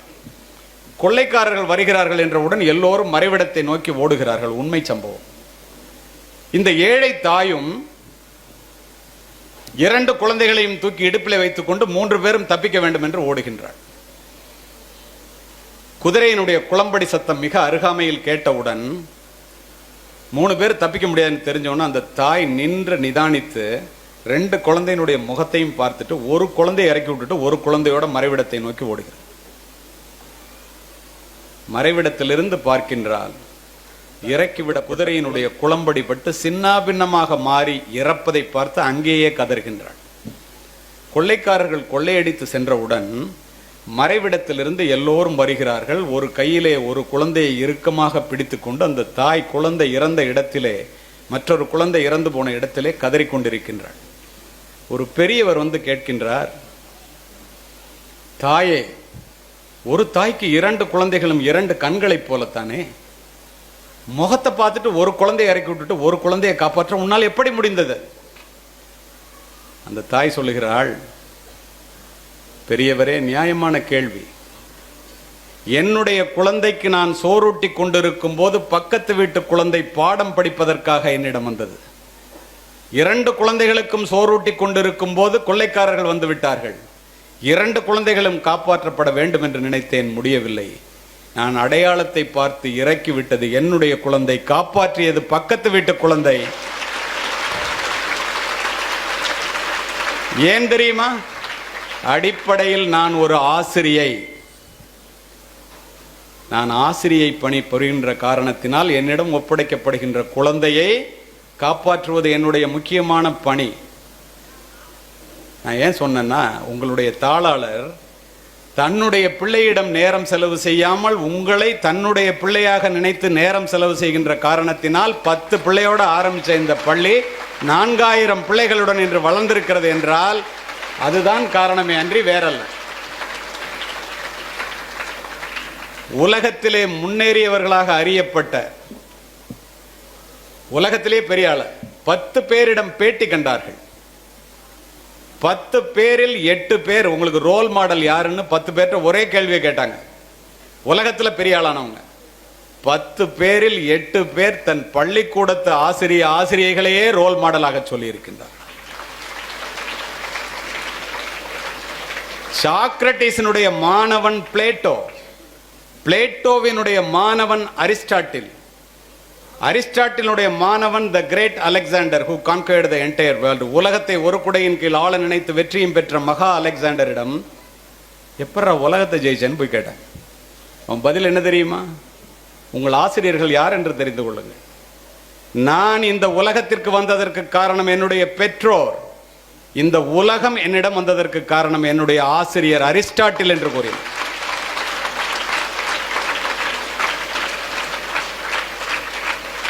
உலகத்தை அலெக்சாண்டர் ஜெயிச்சோன்ன அரிஸ்டாட்டில் ஆசிரியரை அழைத்தான். என்னை உலகத்தை ஜெயிக்கிற ஒரு மாவீரனை உண்டாக்கிட்டேன், நீ தான் காரணம். இந்த கஜானாவோட சாவி, எதை வேண்டுமானாலும் எடுத்துக்கொள், என்ன வேண்டுமானாலும் செய்து கொள். அப்போ அரிஸ்டாட்டில் அந்த ஆசிரியர் சொன்னார், எனக்கு வேற ஒன்றும் வேண்டாம், உலகத்திலேயே மிகப்பெரிய நூலகத்தை கட்டப்போகிறேன், எவ்வளவு வேணாலும் எடுத்துக்கன்னா. எடுத்து கட்டி முடிச்சான் மாசிடோனியா பட்டணத்திலே. இதை கேள்விப்பட்ட அவுரங்கசீப்பினுடைய ஆசிரியர் முகமது, பாருங்க, அரிஸ்டாட்டில் கூப்பிட்ட அலெக்சாண்டர் கஜானா சாவியை கையில் கொடுத்து எவ்வளவு வேணாலும் எடுத்துக்கன்னு சொன்னான். உடனே அவுரங்கசீப் யோசித்து விட்டு தன்னுடைய ஆசிரியர் முகமதிடம் கேட்டான், அவர் என்ன பண்ணார் அந்த பணத்தை எடுத்துன்னு. ஒரு பெரிய நூலகத்தை கட்டினார். உடனே அடுத்த நொடி அவுரங்கசீப் சொன்னா, அவுரங்கசீப் எப்படிப்பட்டவன் உங்களுக்கு தெரியும், மோசமானவன். உலகத்தை ஜெயிக்கின்ற அலெக்சாண்டரை அரிஸ்டாட்டில் என்ற ஆசிரியர் உருவாக்கிய காரணத்தினால் அவன் கஜானா சாவியை கொடுத்து எது வேணாலும் எடுத்துக்கன்னா. அவன் ஒரு நூலகத்தை தான் கட்டினா, வேற எதையும் எடுத்துக்கல. என்னுடைய வாழ்க்கை முழுவதிலும் படிக்கும் போது பாதி நேரத்தை உன்னுடைய தற்புகளை பேசுவதிலும் மீதி நேரத்தை உருது மொழியை மட்டுமே கற்றுக் கொடுப்பதிலும் என் வாழ்க்கையே நாசம் செஞ்சின்ற யார ஆசிரியர்கிட்ட சொல்றான். என்னுடைய வாழ்க்கையை நாசமாக்கியவன் நீ. எனக்கு கோபம் வந்து உன் தலையை துண்டாக்கிறதுக்குள்ள இந்த ரூம்ல இருந்து ஓடிடுறா, இல்லைன்னா கொன்றுவாங்க. இரண்டு விதமான ஆசிரியர்கள். யார் நல்ல ஆசிரியர்கள் என்பதை உங்களுடைய முடிவுக்கே விட்டு விடுகிறேன். 1954 வருடம் ஜனவரி மாதம் 30ஆம் தேதி சர் சி வி ராமன் என்ற நோபல் பரிசு பெற்ற ஒரு ஆசிரியருக்கு ஒரு அழைப்பு வருகிறது. அழைப்பு என்ன தெரியுமா? பாரத ரத்னா விருதுக்கு தேர்வு செய்யப்பட்டிருக்கிறீர்கள், வந்து வாங்கி செல்லுங்கள். அந்த ஆசிரியர் பதில் எழுதுகிறார். ஜனவரி மாதம் 30ஆம் தேதி அந்த பாரத ரத்னா விருது உலகத்தில் உயர்ந்த விருதில் ஒன்றான, இந்தியாவின் மிகப்பெரிய விருதான, அதை வாங்க என்னால் வர இயலாது. காரணம், அன்று என்னுடைய மாணவர்களுக்கு பரீட்சை நடக்கின்ற தேதி. மாணவர்களுடைய பரீட்சை தான் முக்கியமே ஒழிய பாரத ரத்னா விருது அல்ல என்று பதில் எழுதினார். ஒரு ஆசிரியருடைய தியாகத்தை பாருங்கள். ஜனாதிபதி சங்கர் தயாள் சர்மா அரசுமுறை பயணமாக மஸ்கட் நாட்டிற்கு செல்கின்றார். மஸ்கட் மன்னன் படியிலே ஏறி விமான கதவுகள் திறந்தவுடன் கட்டி தழுவி அழைத்து வருகின்றான். பத்திரிகை துறை நண்பர்கள் கேட்கின்றார்கள், அமெரிக்க ஜனாதிபதி வரும்போது கூட வரல, இந்திய ஜனாதிபதி வரும்போது எப்படி வந்தீங்கன்னு. அவன் என்ன சொன்னான் தெரியுமா? நான் இந்தியாவிலே பூனா பல்கலைக்கழகத்திலே படிக்கும்போது ஜனாதிபதி சங்கர் தயாள் சர்மா என்னுடைய ஆசிரியர்.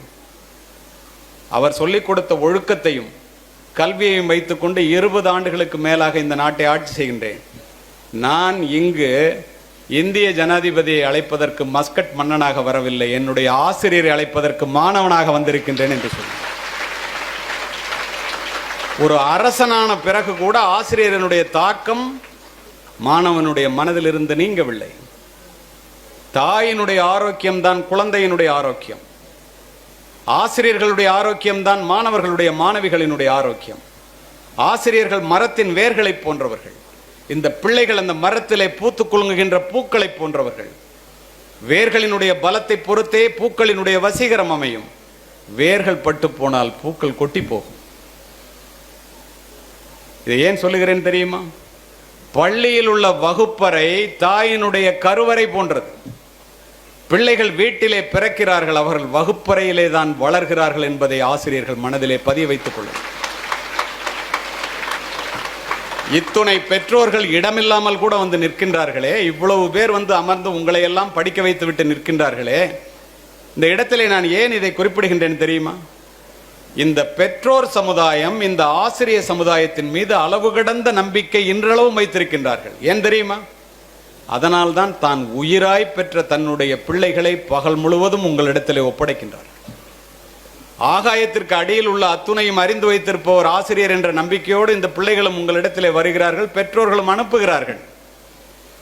இருளிலே தடுமாறுகின்ற இளைஞர்களினுடைய எதிர்காலத்தை ஒளிமயமாக மாற்றுவதற்கு இன்று உலகத்தில் உள்ள ஒரே நம்பிக்கை ஆசிரியர்கள் என்று அடித்து சொல்லுவேன். தேசத்தினுடைய எதிர்காலம் வகுப்பறைகளிலே தான் நிர்மாணிக்கப்படுகிறது என்றால் அதை வடிவமைக்கக்கூடிய பொறுப்பு உங்களிடம் தானே இருக்கின்றது. இங்கே பாருங்களேன், மரத்தடிக்கு கீழே உட்கார்ந்திருக்கின்ற பிள்ளைகளுக்கு மத்தியிலே ஒரு ஆசிரியை அமரும் போது தானே மரத்தடி கூட பள்ளிக்கூடமாக மாறுகிறது. எத்தனையோ பழக்க வழக்கங்களை இந்த பெற்றோர்கள் சொல்லி மாற்றிக்கொள்ளாத பழக்க வழக்கங்களை இந்த பிள்ளைகள் ஆசிரியர்கள் சொன்ன ஒரு நொடியிலே இன்னும் மாற்றிக்கொண்டிருக்கின்றார்களே ஏன்? உங்கள் மீது அபரிமிதமான மரியாதை வைத்திருக்கிறார். 4ஆம் வகுப்பு படிக்கின்ற ஒரு பையனிடம் அவனுடைய தந்தை இந்து மகா சமுத்திரம் மிகப்பெரியது, அதை யாராலும் தாண்ட முடியாதுன்னு சொல்றாரு. அவன் உடனே கேட்கிறான், எங்க வாத்தியாரால கூடவான்னு. அப்படின்னா ஒரு ஆசிரியரை பற்றி இந்த மாணவர்கள் எவ்வளவு பெரிய நம்பிக்கை வைத்திருக்கிறார்கள். அதற்கு நீங்கள் நியாயம் செய்ய வேண்டாமா? இந்த இடத்திலே நான் ஏன் இவ்வாறு குறிப்பிடுகிறேன் தெரியுமா? எரிந்து கொண்டிருக்கின்ற ஒரு விளக்கினால் தான் இன்னொரு விளக்கை ஏற்றி வைக்க முடியும். எரிகின்ற விளக்கு தொடர்ந்து சுடர்விட்டு எரிய வேண்டும் என்றால் அது இடையறாது எண்ணெய் பெறுதல் வேண்டும். ஆசிரியர்கள் தொடர்ந்து படிக்க வேண்டும். கற்றுக் கொடுப்பதனால் தான் ஆசிரியரை கற்றுக் கொடுப்பவர் என்றே சொல்லுகின்றோம். நீங்கள் படித்தால்தான் மற்ற மாணவர்களுடைய வாழ்க்கையிலே ஒளியேற்ற முடியும். இதில் இருவேறு கருத்துக்கு இடமே இல்லை. மெட்ரிக் பள்ளியினுடைய சிலபஸாக இருக்கட்டும், சிபிஎஸ்இ சிலபஸாக இருக்கட்டும், தரம் உயர்ந்ததாக மாறிவிட்டது. எதை வேண்டுமானாலும் சாதிப்பதற்கு மாணவர்கள் தயாராகவே இருக்கின்றார்கள். பிள்ளைகளினுடைய படிப்புக்காக பெற்றோர்கள் எதை வேண்டுமானாலும் இழப்பதற்கு தயாராக இருக்கின்றார்கள். நிர்வாகம் எதை வேண்டுமானாலும் செய்வதற்கு தயாராகவே இருக்கிறது. ஆசிரியர்களும் இருக்கின்றீர்கள், நல்ல ஆசிரியர்கள் இன்னும் இருக்கின்றீர்கள். மெழுகுவர்த்தியைப் போல உருகி உருக்குலைந்து மாணவர்களுக்காக தன்னை உருக்குலைத்துக் கொள்கிற ஆசிரியர்களை நான் அறிவேன், என் ஆசிரியர் உட்பட. ஆனால் பேருக்கு ஆசிரியர்கள் பல பேர் இருக்கிறார்கள், பேராசிரியர்களாக சில பேரே இருக்கிறார்கள் என்பதுதான் உண்மை.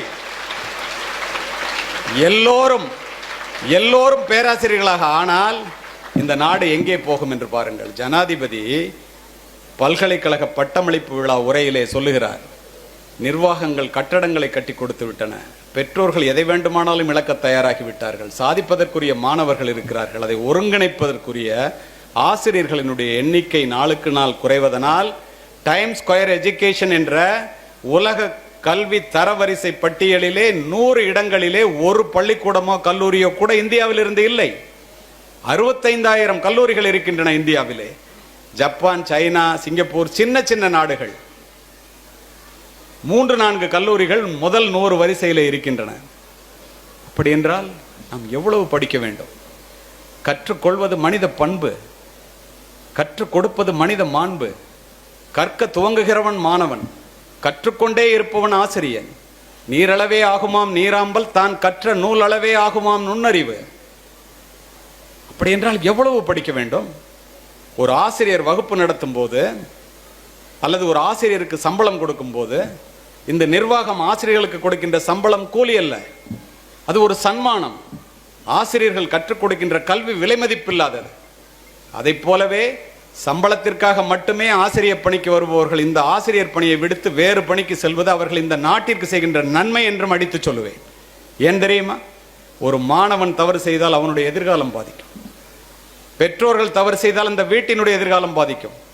ஆசிரியர்கள் தவறு செய்தால் இந்த நாட்டினுடைய எதிர்காலமே பாதிக்கும். அத்துணை பெரிய பொறுப்பு உங்களுடையது. கல்விக்கழகு கசடர மொழிதல், தப்பு இல்லாம சொல்லிக் கொடுக்கிறது.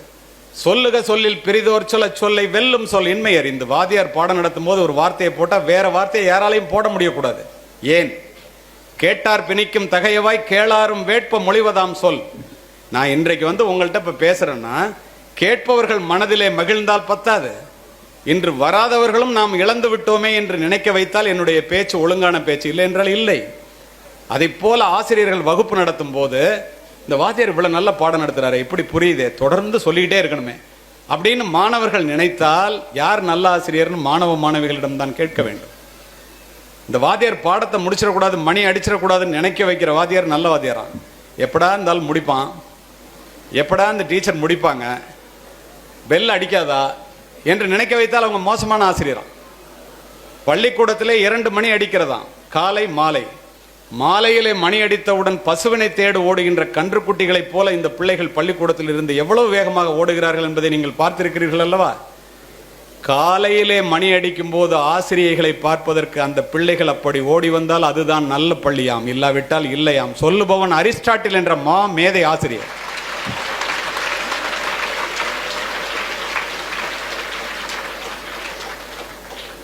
இந்த இடத்திலே ஒன்றை பதிவு செய்கின்றேன்.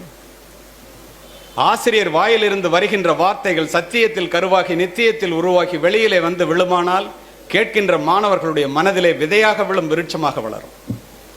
எந்நேரமும் அக்கறையுடனும் அன்பு கலந்த கண்டிப்புடனும் நம்பிக்கை ஊட்டும் சொற்களுடனும் எந்த ஆசிரியைகள் மாணவர்களை அணுகுகிறார்களோ, மாணவிகளை அணுகிறார்களோ, அந்த மாணவிகளும் தோற்பதில்லை, ஆசிரியர்களும் தோற்பதில்லை. அப்படி என்றால் எங்கே தவறுகிறோம்?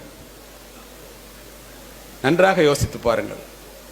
ஒரு நாள் பழகினும் பெரியோர் கேண்மை இரு நிலம் பிளக்க வேர்கொள்ளுமே, 100 நாள் பழகினும் மூர்க்கர் கேண்மை நீருக்கு மேல் பேசி வேர்கொள்ளாது. ஒரு வாத்தியார் ஒரு பாடத்தை நடத்தினா உடனே புரியுது, ஒரு வாத்தியார் 100 நாள் நடத்தினாலும் புரியல. இந்த இடத்திலே ஆசிரியர்களுக்கு நான் சொல்லிக்கொள்ள விரும்புவது மிக முக்கியமானது. ஆசிரியர்களே, தயவு செய்து எக்காரணம் கொண்டும் ஒரு ரோஜாவை ஒரு ரோஜாவோடு அல்ல, ஒரு ரோஜாவை ஒரு மல்லிகையோடு கூட ஒரு மாணவனையோ மாணவியையோ இன்னொரு மாணவனோட மாணவியோட தயவு செய்து ஒப்பீடு செய்யாதீர்கள். பாருங்க,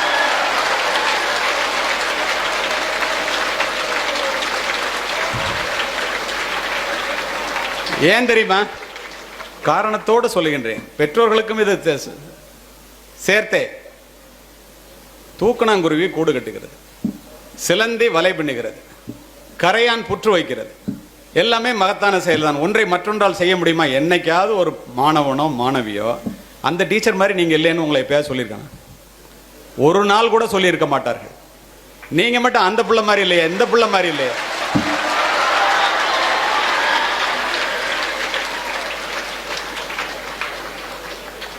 அதே போல மாணவர்களே, மாணவிகளே, ஆசிரியர்கள் கண்டித்தால் உடனே அப்பா அம்மாட்ட போய் சொல்லி எனக்கு மானமே போச்சு அப்படின்னு சொல்லி போய் உங்க அப்பா அம்மா ரோட்டில் நின்று கொடி பிடிச்சா நல்லா ஒன்று தெரிஞ்சுங்க. ஆசிரியர்கள் கண்டித்து ஒரு பிள்ளை கெட்டு போனதாக உலக வரலாற்றிலே இல்லை. ஆனால் ஆசிரியர்கள் கண்டிக்கவில்லை என்றால் என்னை போன்ற காவல்துறை அதிகாரிகளாலே பிற்காலத்திலே தண்டிக்கப்படுவார்கள் என்பதையும் தெரிந்து கொள்ளுங்கள்.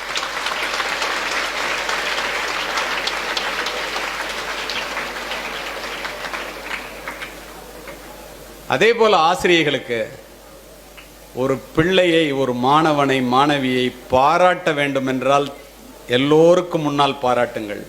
கண்டிக்க வேண்டும் என்றால் தனியாக அழைத்து கண்டியுங்கள். எல்லோருக்கும் முன்னால் கண்டித்து விடாது.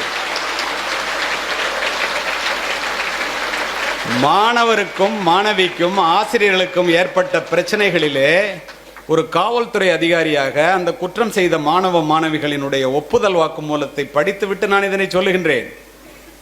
மற்றவர்களுக்கு முன்னால், தோழனுக்கு முன்னால், தோழிக்கு முன்னால் அவமானப்படுத்தப்பட்டேன், அதனால் தான் இத்தனை பெரிய பிரச்சனையை செய்யக்கூடிய சூழ்நிலைக்கு நான் தள்ளப்பட்டேன் என்று சொல்லுகின்றார்கள். எந்த ஒரு பிள்ளையையும் தனியாக அழைத்து கண்டித்தால் கண்டிப்பாக திருந்துவார்கள். அதில் மாற்று கருத்தே இல்லை. அவ்வளவு நல்ல பிள்ளைகள். நாமே அதை கெடுத்து விடக்கூடாது. அதே போல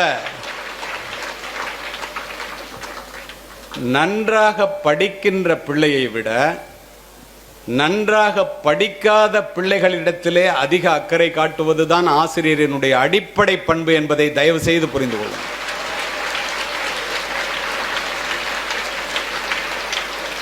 நிறைய பட்டங்களை பெற்று தன்னுடைய பெயரை அலங்கரிக்கின்ற ஆசிரியர்களை விட நல்ல புத்தகங்களை படித்து தன்னுடைய மனதை அலங்கரிக்கின்ற ஆசிரியர்களே இன்றைக்கு தேவை.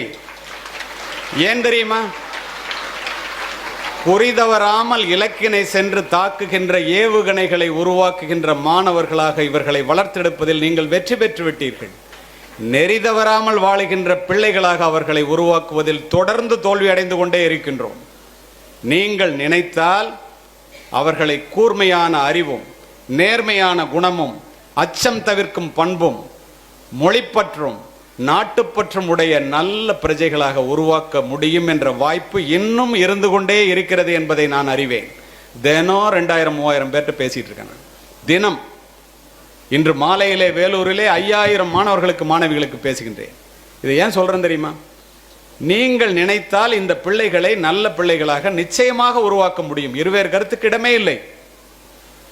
ஆசிரியர்களினுடைய அடிப்படை வேலை கல்வியை கற்றுக் கொடுப்பது மட்டுமல்ல, 4 சுவர்களுக்குள் கற்றுக்கொள்கிற பாடமும் கரும் பலகையும் மட்டும் கல்வி அல்ல. இந்த உலகத்தை எப்படி ஜெயிப்பது, வாழ்க்கையை எப்படி வெற்றி கொள்வது, பிரச்சனைகளை எப்படி எதிர்கொள்வது, தைரியமாக வளர்வது எப்படி, இதையெல்லாம் கற்றுக் கொடுக்க வேண்டிய பொறுப்பு உங்கள் கையிலே இருக்கின்றது. The mind is not a vessel to be filled, it is a fire to be ignited. கல்வியை கற்றுக் கொடுப்பது மட்டும் ஆசிரியருடைய வேலை அல்ல, கல்வி கற்க வேண்டும் என்ற ஆர்வத்தை உருவாக்குவது, மதிப்பெண்களின் பின்னால் ஓடுகின்ற ஒரு கூட்டத்தை உருவாக்குவது ஆசிரியர்களினுடைய அடிப்படை வேலை அல்ல. சிந்திக்க தெரிந்த தலைமுறையை உருவாக்குவதுதான் ஆசிரியனுடைய அடிப்படை வேலை. பிள்ளைகளை வெற்றியாளர்களாக உருவாக்குவது மட்டும் உங்களுடைய வேலை அல்ல, பிள்ளைகளை பண்புள்ளவர்களாக நல்ல மனிதராக உருவாக்குவதுதான் உங்களுடைய அடிப்படை வேலை என்பதை தயவு செய்து மனதிலே பதிய வைத்துக் கொள்ளுங்கள். இந்த இடத்துல ஒன்று சொல்கிறேன், ஆசிரியர்கள் எப்படி நடக்கிறீங்களோ அப்படிதான் பிள்ளைகள் நடப்பாங்க. Being a positive role model is the fastest and most powerful way to teach children, because children do not hear your words as deeply as they feel your actions. பிள்ளைகள் நீங்கள் சொல்லுவதை செய்வதில்லை. இப்போ நான் சொல்றதை செய்யுங்க. Please raise up your index finger, please touch your forehead, please touch your nose tip, please touch your cheek. அப்படியே கையை வைங்க. நான் ப்ளீஸ் டச் யுவர் சீக்குன்னு கன்னத்தை தொட சொன்னேன், நான் தொட்டது முகவாயை தொட்டேன்.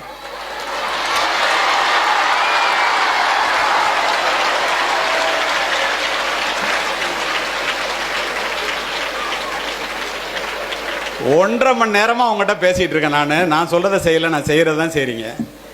நீங்க என்ன செய்வீங்களோ அதான் செய்யும். அப்பாவா இருக்கட்டும், அம்மாவா இருக்கட்டும், பிள்ளையா இருக்கட்டும், எல்லாம் தான். நீங்கள் முன்மாதிரியாக வாழ்ந்து காண்பீங்க. இறுதியாக 2 நிமிடத்திலே முடிக்கின்றேன்.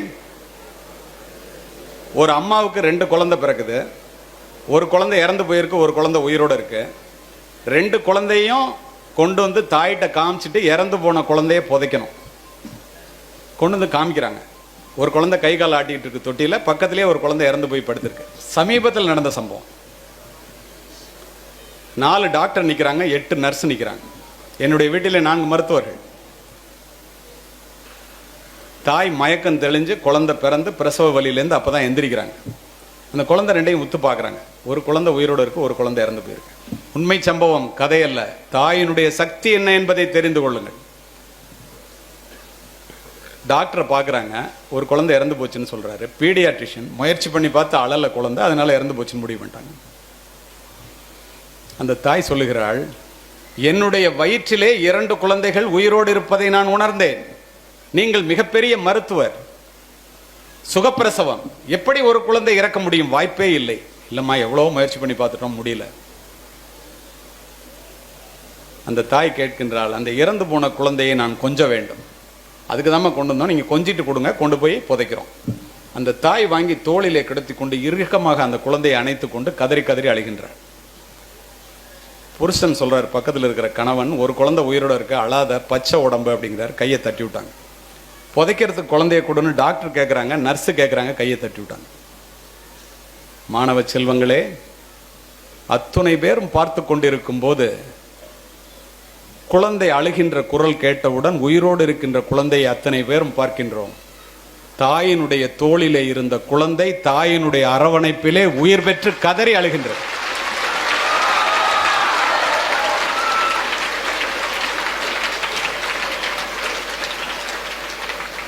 மருத்துவம் தாயினுடைய அன்பிற்கு முன்னால் பொய்த்து போனது. தாயிலிருந்து தான் தலைமுறை தொடங்குகிறது. ஒவ்வொரு தாயும் ஒரு வரலாறு. தலைமுறை மாற்றத்தை உருவாக்கக்கூடிய தகுதி படைத்தவள் தாய் மட்டுமே. மாதா வயிறறிய வாழா ஒரு நாளும் என்கிறார் வாரியார். மாதாவை ஒரு நாளும் மறக்க வேண்டாம் என்கிறது உலக நீதி. உன் தாயையும் உன் தந்தையையும் கனம் பண்ணுவாயாக என்கிறது பைபிள். உன் தாயினுடைய காலடியிலே தான் சொர்க்கம் இருக்கிறது என்று சொல்லுபவர் நபிகள் நாயகம். யார் இல்லை என்றால் இந்த உலகத்தில் நீ பிரவேசித்திருக்கவே முடியாதோ, யாரை இழந்து விட்டால் திரும்ப பெற முடியாதோ, அவளுடைய பெயர் தான் தாய் என்று சொல்லுபவர் விவேகானந்தர். என் தாயினுடைய காலடியிலே தான் சொர்க்கம் இருக்கிறது என்று சொல்லுகிறார் நபிகள் நாயகம். ஏன் அவ்வாறு சொல்லுகிறார் தெரியுமா? 10 மாதம் உன்னை சுமந்து புரண்டு படுத்தால் கூட உனக்கு வலிக்குமே என்று உனக்கு வேண்டியதை மட்டும் உண்டு, தனக்கு வேண்டியதை வெறுத்து, நீ பிறப்பதற்கு முன்பே உனக்காக இறைவனிடம் வேண்டிய ஒரு ஜீவன், உன்னதமான ஜீவன் இந்த உலகத்தில் உண்டென்றால் அது உன்னை பெற்றெடுத்த தாயை தவிர யாரும்.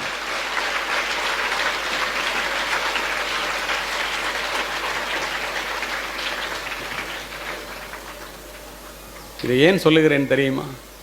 சித்திர சோலைகளாக இங்கே அமர்ந்திருக்கின்றீர்களே, உன்னை பெற்று வளர்த்து ஆளாக்குவதற்கு உன்னுடைய தாய் எத்துணை முறை ரத்தம் சிந்தினாள் என்று எத்துணை பேர் சிந்தித்து பார்க்கிறீர்கள்? யார் யாரையோ பற்றியெல்லாம் நினைத்து கொண்டு காலத்தை கடக்கின்ற இளைய சமுதாயமே, உன்னுடைய தாயை பற்றி நினைப்பதற்கு எவ்வளவு நேரத்தை நீ தினம் ஒதுக்குகின்றாய்? நீங்கள் சூடிடும் மணிகள் அவர்கள் வியர்வையின் துளிகள். தாயினுடைய உழைப்பிலே வளர்கிறோம், தந்தையினுடைய வியர்வையிலே உயர்கிறோம். தாய் அசல் தெய்வம், அதன் நகல் என்பேன். தெய்வத்தை நாம் நேரில் பார்த்ததில்லையே. தாயை போற்றி வீழ்ந்தவனும் இல்லை, தாயை தூற்றி வாழ்ந்தவனும் இல்லை.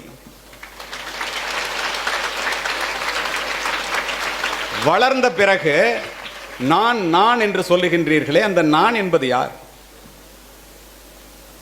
என்ன யாருன்னு தெரியுமா? அம்மாட்ட. நீ யாரு?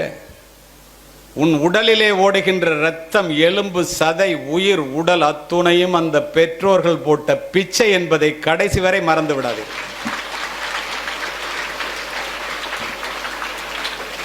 ஓலை குடிசையிலே ஒழுகும் மழை நீரை குழந்தை மேல் படாமல் காப்பதற்காக ஒவ்வொரு தாயும் தன்னுடைய உடலை கூடாரமாக்குகிறாள்.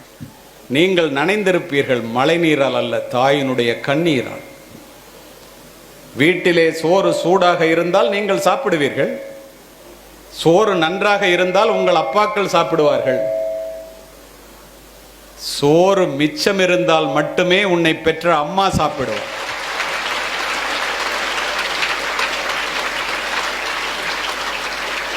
நான் உலகம் முழுவதும் சென்று உரையாற்றுபவன். ஒரு மாதத்திற்கு 2 நாடுகளில் உரையாற்றுவதற்காக பயணிப்பவன். நான் பார்த்தது என்ன தெரியுமா? உலகத்திலேயே தனக்காக சொத்து சேர்க்காத அப்பாவும் தனக்காக சமைக்காத அம்மாவும் இந்தியாவை தவிர எந்த நாட்டிலும் இல்லை.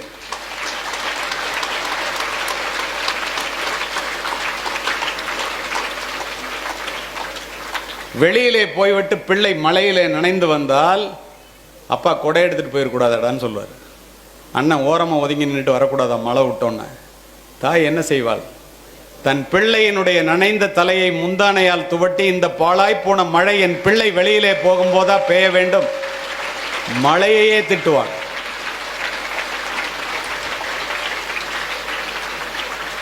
பூமிக்கு அடியிலே இருக்கின்ற நீரானது கிணற்றின் மூலம் முகம் காட்டுவதைப் போல, பசுவினுடைய உடலிலே இருக்கின்ற பாலானது மடிக்காம்பிலே சுரப்பதைப் போல, இறைவன் ஒவ்வொரு வீட்டிலும் தனித்தனியாக இருக்க முடியாது என்ற காரணத்தினால் தாயை படைத்தான். கோடிக்கணக்கான யூதர்களை கொன்று குவித்த ஹிட்லர் 2ஆம் உலகப் போருக்கு பின் தன்னைத்தானே சுட்டுக்கொண்டு தற்கொலை செய்து கொள்ள வேண்டும் என்று நினைத்த போது, மாணவ செல்வங்களே, தன் தாயினுடைய புகைப்படத்தை எடுத்து நெஞ்சிலே வைத்து மார்பிலே தழுவியபடி துப்பாக்கியால் சுட்டுக்கொண்டு இறந்து கிடந்தான். நீ உங்க அம்மா அப்பாட்ட போய் கேள, உங்க அம்மாட்ட போய் கேளு, போனோன்னு வீட்டுக்கு, அம்மா உனக்கு என்னம்மா வேணும்னு. எனக்கா? நீ நல்லா படிச்சு பெரிய ஆளானா போதுண்டா கண்ணா, அதை தவிர எனக்கு வேறு ஒன்றும் வேண்டாம் என்று ஒற்றை வார்த்தையிலே முடித்துக் கொள்வார்.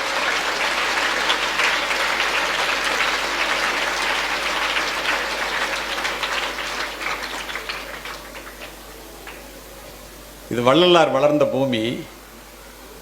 பட்டினத்தார் எல்லாவற்றையும் துறந்த துறவி. கோடிக்கணக்கான சொத்தை தூக்கி எறிஞ்சிட்டு துறவு கோலம் பூணும்போது மனைவி வந்து மறிக்கிறாங்க.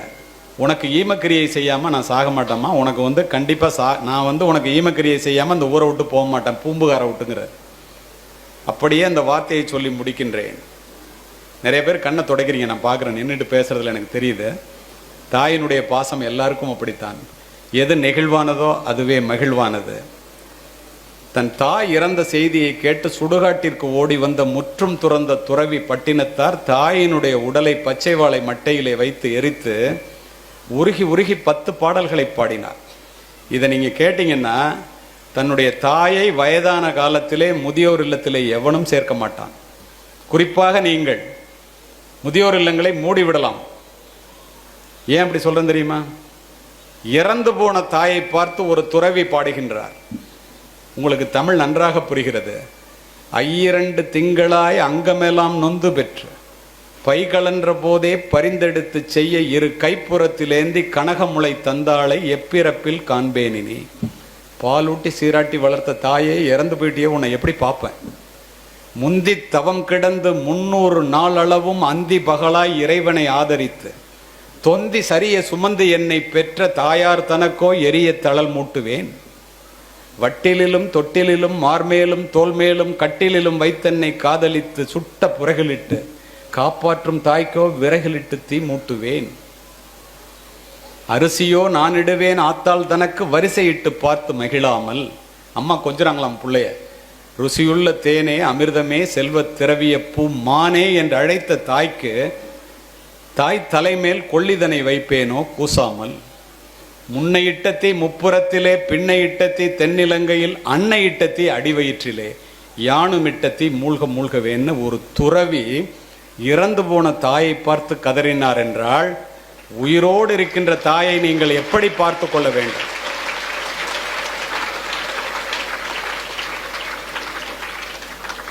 அமெரிக்காவில் ஒரு பையன் வேலை பார்க்குறான். அவனுக்கு வீட்டில் பொண்ணு பார்க்குறாங்க. அம்மா அப்பா டீச்சர். தன்னுடைய வாழ்க்கை பூரா அவனுக்காக ஒப்படைச்சாங்க. அவன் அங்கே இன்னொரு பொண்ணை லவ் பண்ணி கல்யாணம் பண்ணுறான். சொல்லி பார்க்குறாங்க, கேட்கல. தாயிட்ட பேசுறது குறையுது, தாயை பார்க்க வர்றது குறையுது. அப்பா அந்த ஏக்கத்திலே 2 பேரும் ஆசிரியர்கள். அந்த ஏக்கத்திலே படுத்துட்டாங்க. ஒரு புள்ள பார்க்கலையேன்னு. அப்பா இறக்க போகிறாரு, வாடா அப்படின்னு சொல்லி கூப்பிட்றாங்க. வரல. அப்பா இறந்து போயிட்டாரு. துறவி தாயை பார்த்து என்ன பாடு பண்ணாருன்னு நம்ம சொன்னல. நிஜ வாழ்க்கை எப்படி இருக்கு பாருங்க. ஏன் இவ்வளவு தூரம் சொல்றேன்னு தெரிஞ்சுங்க. இத்துணை மணி நேரம் ஏன் பேசுகிறேன் என்று தெரிந்து கொள்ளுங்கள். ஒரு மாற்றத்தை உருவாக்கியே ஆக வேண்டும் என்ற ஒற்றை சிந்தனையோடு பேசிக் கொண்டிருக்கின்றேன். அமெரிக்காவிலிருந்து வரமாட்டேங்கிறான். அப்பா இறந்து போறாரு. படிக்க வச்ச சித்தப்பா பேசுறாரு. அப்பா இறந்து போயிட்டாரா, கொல்லி வைக்கிறதுக்கு வாடா. துறவிகளே கொல்லி வைக்கிறாங்க. 4 நாள் பாடியை வைங்க வர்றாங்க. 4 நாள் கழிச்சு வர்றான். அப்பா உயிரோட பார்க்கலன்னு அம்மாவுக்கு கோவம், பேசலை. போய் கொல்லி வைக்கிறான். 4 கோடி ரூபா பொறுமானம் உள்ள வீடு.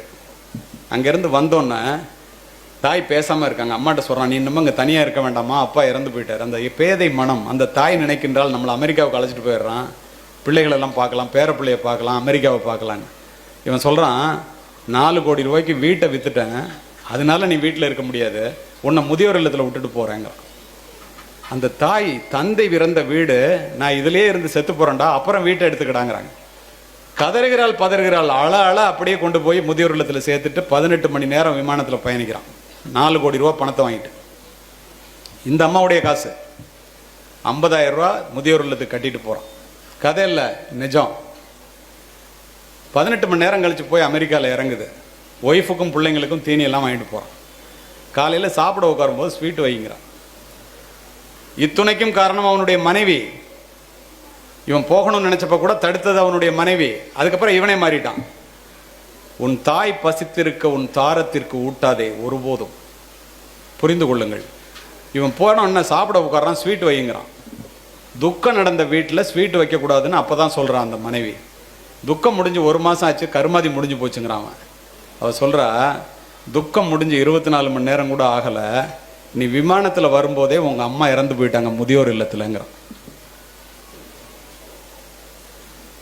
இதுக்காகவா உங்களை படிக்க வைக்கிறாங்க? இதுக்காகவா திங்கிறதுக்கு சோறு கூட இல்லாமல் உங்களெல்லாம் வளர்க்குறாங்க? தயவு செய்து புரிந்து கொள்ளுங்கள். உலகத்திலேயே துயரமான கண்ணீர் தாயினுடைய கண்ணீர். தேடி சோறு நிதந்தின்று பல சின்ன சிறு கதைகள் பேசி மனம்பாடி துன்பமிக உழன்று பிறர் வாட பல செயல்கள் செய்து நரை கூடி கிளப்பருவம் எய்தி கொடும் கூற்றுக்கு இறையென பின் மாயும் பல வேடிக்கை மனிதரைப் போல் நான் வீழ்வேன் என்று நினைத்தாயொம்பம் பாரதி. பிறந்தோம், வளர்ந்தோம், 40 மார்க் வாங்கினோம், பாஸ் பண்ணோம், 10,000 ரூபா சம்பளத்துக்கு வேலைக்கு போனோம், கல்யாணம் பண்ணிக்கிட்டோம், வயசாயிடுச்சு, முடி நரைச்சி போச்சு, தோல் சுருங்கி போச்சு, செத்து போயிட்டோம். மிருகங்கள் கூட இதைத்தான் செய்கின்றன. இதற்கு 6 அறிவு தேவையில்லை. பிறப்பு ஒரு சம்பவமாக இருக்கட்டும், இறப்பு ஒரு சரித்திரமாக இருக்க வேண்டும். இந்த 7th டே ஈடன் பள்ளியானது ஆள்போல் தலைத்த அருகுபோல் வேரூன்றி நலமுடனே முன்னேற ஞானமுடன் மாணவர்கள், மாணவிகள், பெற்றோர்கள், ஆசிரியர்கள், நிர்வாகம் அத்துணை பேரும் சிந்திக்க வேண்டும். மிகப்பெரிய மாற்றம் நிகழ்ந்தே தீரும். இத்துணை மணி நேரம் அமைதி காத்த அத்துணை நல்ல உள்ளங்களுக்கும் வாய்ப்பு கொடுத்த நிர்வாகத்திற்கும் நன்றி. வணக்கம்.